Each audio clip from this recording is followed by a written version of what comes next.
Saudara-saudaraku sekalian yang sangat kami hormati,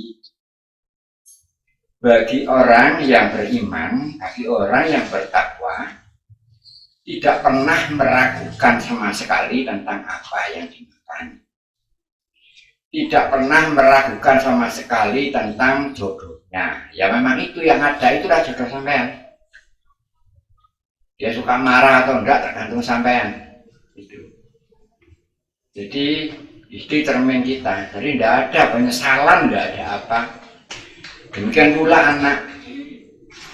Sehingga orang yang beriman itu tidak pernah mempunyai rasa khawatir tentang apa yang dimakan, tentang bagaimana istrinya, bagaimana anak-anaknya. Itu yang buat diri, itu yang buat pribadi. Itu. Kalau buat pribadi itu bisa mawas diri seperti yang kami ceritakan tadi, maka akibatnya kita selalu menerima ketentuan-ketentuan yang lain. Walaupun umpamanya dia pernah ikut pilihan lurah dan kalah. Walaupun kalah, dia tidak akan marah, tidak akan menyesal. Sebenarnya bukan masalah saya kalah jumlah, kalah pendukung itu tidak. Bukan lawan kita itu yang mengalahkan saya, bukan. Yang terjadi ialah Allah menghendaki orang itu menjadi lurah. Dan saya tidak. Sehingga dia tidak marah, tidak benci, tidak dengki terhadap yang lain. Gitu. Lah orang yang punya pemikiran semacam itu hatinya sangat tenang. Gitu. Hatinya nggak pernah menyimpan rasa dendam, nggak pernah menyimpan rasa benci. Gitu. Itu contoh tentang kedudukan. Masalah uang juga begitu. Zaman punya uang banyak, kemudian dipinjam orang. Orangnya pergi, nggak dikembalikan. Kalau zaman punya iman, itu zaman akan ada kesadaran bahwa harta dan anak itu titipan, bukan milik kita. Walaupun dipinjam siapapun, kalau Allah berkehendak memberi, menitipkan kepada kita, itu pasti kembali. Walaupun tidak harus lewat orang itu. Terus lagi, kita mau punya hitungan transaksi. Kalau jadi saya dapat untung 10 juta.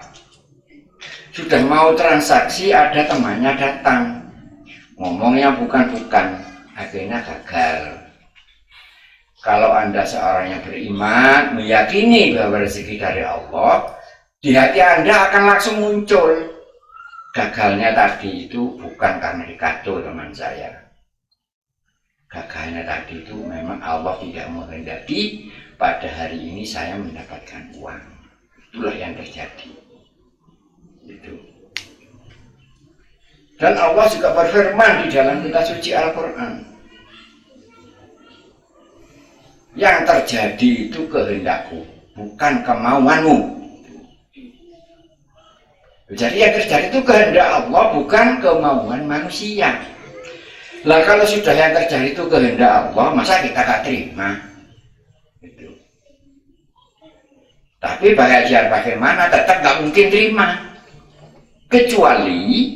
Kecuali orang itu mau ibadah karena Allah.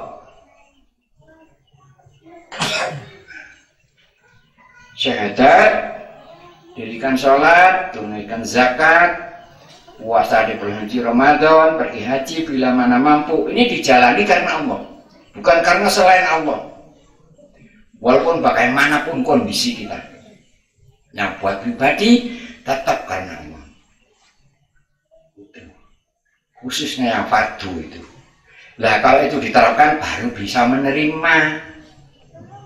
Itulah sebabnya kitab suci Al-Quran ini pedoman dan petunjuk dan tidak ada keraguan di dalamnya, tapi bagi mereka yang bertakwa.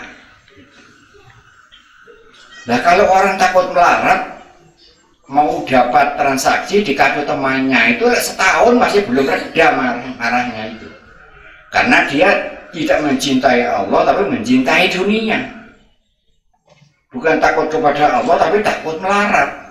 Nggak mungkin bisa menerapkan itu. Takkan mungkin, walaupun hafal bacaannya. Bacaannya hafal. Sudah di luar kepala hafalnya. Tapi untuk menerapkan di dalam itu satu ayat saja, nggak mungkin bisa. Tidak akan mungkin. Jadi kalau mau bisa memahami isi kitab suci Al-Quran, maka dasarnya Islam tadi dijalani. Dasarnya orang Islam itu ya syahadat. Rukun Islam yang pertama itu, kemudian dirikan sholat. Orang sholat juga banyak ini, cuma karena pahala, karena dipuji orang, nggak nyambung.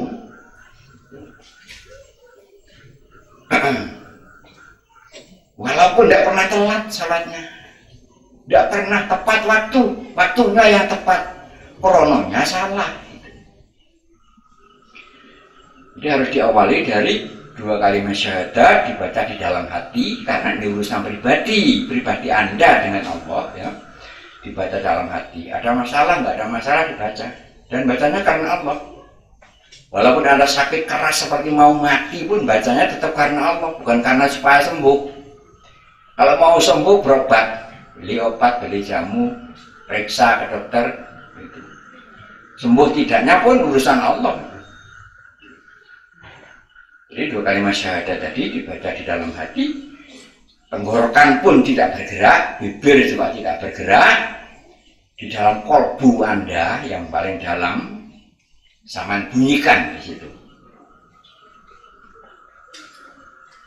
Kalau itu dilakukan, kemudian sholat 5 waktu itu dijalani dan karena Allah, menunaikan zakat rukun Islam yang ketiga setiap bulan itu ya karena Allah, puasa di bulan suci Ramadan itu ya dilakukan dan karena Allah, pergi haji bila mana mampu itu sungguh-sungguh niat di dalam hati. Kalau itu dilakukan, baru Anda akan terima. Melihat siapapun yang jadi lurah, Anda ya senang.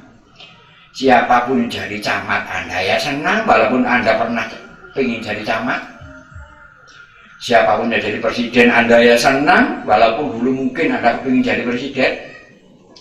Karena yang dikehendaki oleh Allah, beliaulah yang jadi presiden. Kesadaran itu otomatis tumbuh di dalam hati. Kalau itu yang dilakukan, maka orang itu hatinya tentram. Enggak selalu gelisah, marah sana dan marah sini, enggak. Gitu.